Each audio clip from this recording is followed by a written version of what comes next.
नमस्कार, बिहार तक देख रहे हैं आप और आपके साथ मैं हूं हर्षिता सिंह।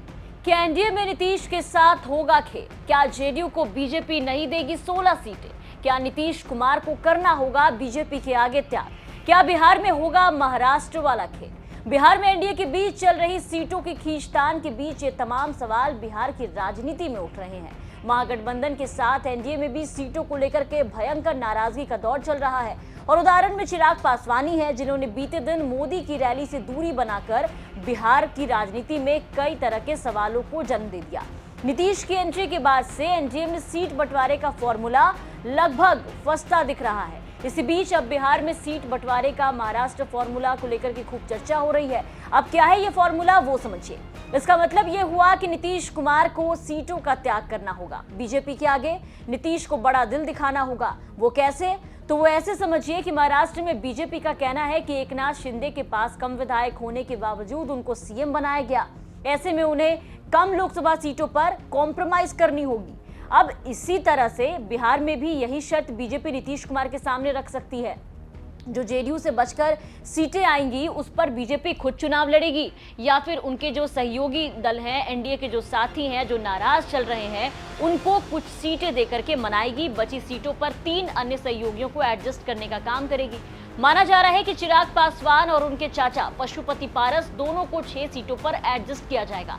हालांकि इन सब के बीच आज ही पशुपति पारस का दावा आया सामने उनकी पार्टी का कि उनकी पार्टी की जो डील है वो फाइनल हो गई है बीजेपी के साथ एनडीए में, वो भी 4 सीटें फाइनल है उनकी। अब चिराग का कोई बयान फिलहाल तो सामने नहीं आया, लेकिन बस अंदर खाने मान मनोबल का जो दौर है वो चल रहा है। अब देखना होगा कि एनडीए में सबको संतुष्ट कैसे किया जाता है। बिहार के मुख्यमंत्री नीतीश कुमार जब तक विपक्षी गठबंधन का हिस्सा थे तब तक सीट शेयरिंग के लिए कांग्रेस पर खूब दबाव बना रहे थे, उन्हें बहुत जल्दबाजी में करने को कर रहे थे।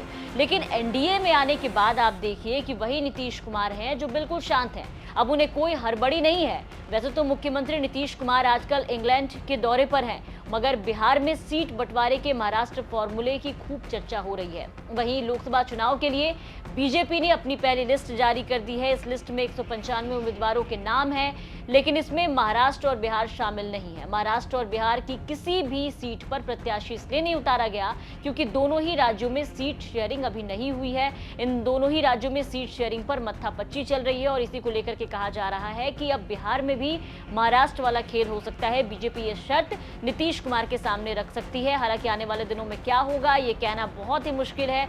ऐसे में देखना दिलचस्प होगा कि एनडीए जो अब ये कहती नजर आ रही है, उनके नेता जो ये कहते नजर आ रहे हैं कि 13 से 14 मार्च तक अब सीटों का जो बंटवारा है वो हो जाएगा, सभी ऐलान जो हैं वो हो जाएंगे। देखना होगा कि कैसे एनडीए में सीट बंटवारे पे बात बनती है, कौन खुश कौन उदास होता है, कैसे सब अपनी अपनी सीटों को लेकर के संतोष जाहिर करते हैं। आपकी क्या राय है इस पूरी खबर पर? कमेंट करके जरूर बताएं और बिहार की तमाम खबरों के लिए आप बने रहे बिहार तक के साथ।